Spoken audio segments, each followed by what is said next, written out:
Welcome students, welcome to ज्ञान wisdom. आज के इस छोटे से क्लास में हम देखने वाले हैं बीकॉम 4th सेम और 6th सेम के स्टूडेंट्स के लिए एडवांस कॉर्पोरेट अकाउंटिंग का जो सेशनल में आप लोग का प्रोबेबली ज़्यादातर लोगों के सेशनल में चैप्टर 1 और चैप्टर 2 आ रहा है, जहाँ तक मुझे पता है। तो मैं चैप्टर 1 और चैप्टर 2 का कुछ इंपॉर्टेंट क्वेश्चन आपको देता हूँ जो आपको जरूर करके रखना है। आपके सेशनल में यहाँ से पेपर बन सकता है, ठीक है। और चलिए स्टार्ट करते हैं। सो जो पहला चैप्टर है वो हमारा accounting standard in India and corporate annual report. इसका एक्चुअली 2 पार्ट है, तो पूरा ही हमें देखना है। और सिंस ये टॉपिक जो है रिसेंटली एडेड है हमारे सिलेबस में, तो इसलिए इसमें ज़्यादातर क्वेश्चन आपको रिपीटेड नहीं दिखेंगे, इसलिए जीयू मार्किंग कम दिखेगा। बट जो भी मैंने आईएमपी मार्किंग किया वो आपको जरूर देखना है, ठीक है। जैसे कि मैं आईएमपी मार्किंग अपने स्टूडेंट्स को देते रहता हूँ, एग्जाम्पशंस, स्कोप और ऑब्लिगेशन। तो स्कोप लास्ट ईयर के ही पेपर में मुझे दिखा था, ठीक है।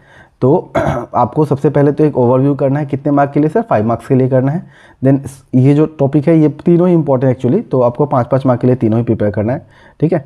उसके बाद में कुछ क्वेश्चन है जो बहुत कम इंपॉर्टेंट है, तो आप छोड़ भी सकते हो, ठीक है। जहाँ पे मैंने कुछ भी नहीं लिखा उसको आप इग्नोर कर सकते हो। ऑल्दो मैंने अपने नोट्स में सारा क्वेश्चन रख दिया है, ठीक है, ताकि एग्जाम में ऐसा कोई भी क्वेश्चन ना हो जो कि आपको आपके नोट्स में ना मिले। और सारे क्वेश्चन मेरे नोट्स से ही दिए गए हैं। और नोट्स कहाँ पे अवेलेबल है आपको पता है, ज्ञान विजडम ऐप पे नोट्स अवेलेबल है, चाहो तो आप जाकर वहाँ पे देख सकते हो, ओके। देन नेक्स्ट हमारे पास में ये वाला question, what are the key aspects of international IFRS and the rational for their global adopting.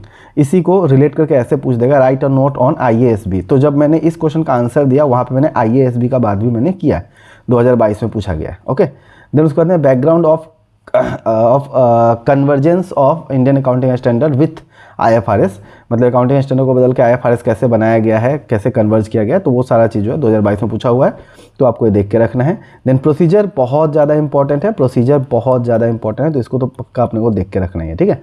Procedure for issuing IFRS 10 mark के लिए। और स्टेटमेंट्स क्या क्या जो स्टेटमेंट है IFRS के अंडर में, statement prepare under IFRS and the important characteristics of IFRS। तो कैरेक्टरिस्टिक भी आ गया और क्या क्या इंपॉर्टेंट स्टेटमेंट्स बनता है वो सारा चीज़ आ गया। और डिफरेंस अगेन हमारे लिए बहुत इंपॉर्टेंट होने वाला है, तो 3-4 क्वेश्चन को तो अपने को एकदम इग्नोर ही नहीं करना है, ठीक है। जैसे कि ये जो ऑलरेडी जो जीयू ने पूछ लिया है इसको तो छोड़ना ही नहीं है। बाद बाकी में भी जहाँ जहाँ पे IMP लगा उसको देखना, और जो नहीं लगा हो उसको आप इग्नोर कर सकते हो अभी के लिए। अगर ये सब हो जाए, टाइम मिले, तो भी आप देख लेना। कॉर्पोरेट एनुअल रिपोर्ट में अपने को मीनिंग तो सबसे पढ़ना ही है, क्या होता है ये, इसके नीड और ऑब्जेक्टिव क्या है। तो बेसिकली नीड ना पूछ के आपसे ऑब्जेक्टिव पूछता है बार बार। Then uses of corporate annual report ना, क्या इसका यूजेस है। देन उसका कंटेंट भी बहुत इंपॉर्टेंट है, हाँ, कंटेंट बहुत इंपॉर्टेंट है, तो इसको भी देखना है। इसको 1 और 3 को जरूर देखना है। उसके बाद मैंडेटरी डिस्क्लोजर जो है, हाँ, मैंडेटरी और वॉलंटरी डिस्क्लोजर, और ये सब जो है नए वाले बुक से पढ़िएगा, पुराने वाले बुक मतलब पुराना जो अपडेट है उससे मत देखिएगा, उसमें थोड़ा थोड़ा changes. Same for winding up के लिए भी। देन कंटेंट क्या होता है, वॉलंटरी। जब कंटेंट जब देखोगे, ये जब वॉलंटरी डिस्क्लोजर पढ़ोगे तो वहाँ पे कंटेंट भी अपने आप मिल ही जाएगा आपको। अच्छा, फिर इनका डिस्टिंक्शन, मैंडेटरी और वॉलंटरी का डिफरेंस क्या होता है, ये अपने को जरूर देखना है। और मेन प्रिंसिपल्स, ओके। तो ये हो गया अपना 4-5 क्वेश्चन इस पार्ट से रहेगा। नेक्स्ट है filing of annual report using XBRL। So XBRL का मीनिंग, ठीक है, और XBRL फिलिंग का मीनिंग ना। XBRL क्या होता है, क्या इसके ऑब्जेक्टिव्स हैं, ये अपने को देख के रखना है, ये तो अपना एग्जाम में ही आ रखा है। देन इंपॉर्टेंट फीचर्स और एडवांटेजेस ऑफ XBRL, ओके।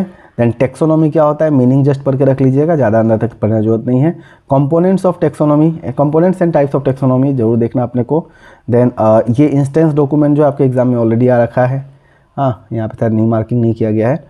उसके बाद में आप यहाँ पर ये देख सकते हो कौन सा कंपनी है जो कि एग्जेम्प्टेड फ्रॉम फाइलिंग IFRS मतलब filing financial reports in XBRL format. इस फॉर्मेट से मतलब कौन कौन है जो इसमें एग्जेम्प्टेड है। तो एग्जेम्प्टेड कंपनीज का बस आपको नाम जो है देख के रखना है, किस तरह की कंपनी है, किस टाइप कंपनी है। एनुअली फाइलिंग क्या होता है और कौन सा फॉर्म में सबमिट करते हैं, सब शॉर्ट क्वेश्चन है, ठीक है, 2-2 मार्क 1-1 मार्क वाले हैं, ओके। तो देखना है तो देखो, नहीं देखना मत देखो, बट ये जो मैंने ऊपर जितने क्वेश्चंस दिए देख लो, बढ़िया से स्क्रीनशॉट ले लो इसका, ठीक है। नेक्स्ट आते हैं वाइंडिंग अप, मोस्ट इंपॉर्टेंट। यहाँ से आपको थ्योरी और एक प्रैक्टिकल एग्जाम में दिखेगा ही दिखेगा, ओके। मैंने कुछ प्रैक्टिकल्स प्रेडिक्ट तो किए हैं अपने क्लास में, देखते हैं आता है या नहीं आता है, ओके।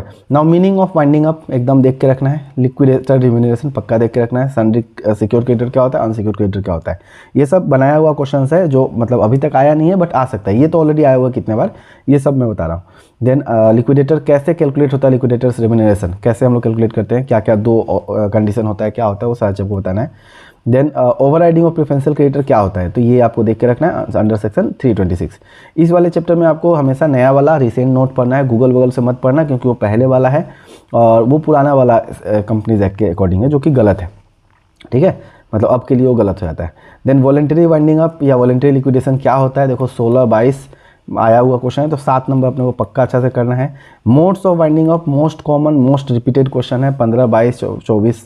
ये यहाँ पे ईयर गड़बड़ है, थोड़ा सा गड़बड़ लग रहा है। 20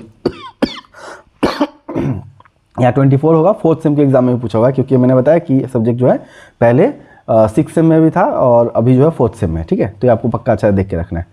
ओके उसके बाद में explain in brief the circumstances and legal provisions for voluntary liquidation. मैंने जो आंसर दिया उसमें सारा का ही आंसर दिया गया, इसलिए एक ही बार में सारा क्वेश्चन भर दिया गया। ओके उसके बाद में आता है नेक्स्ट हमारा process of appointment of liquidator.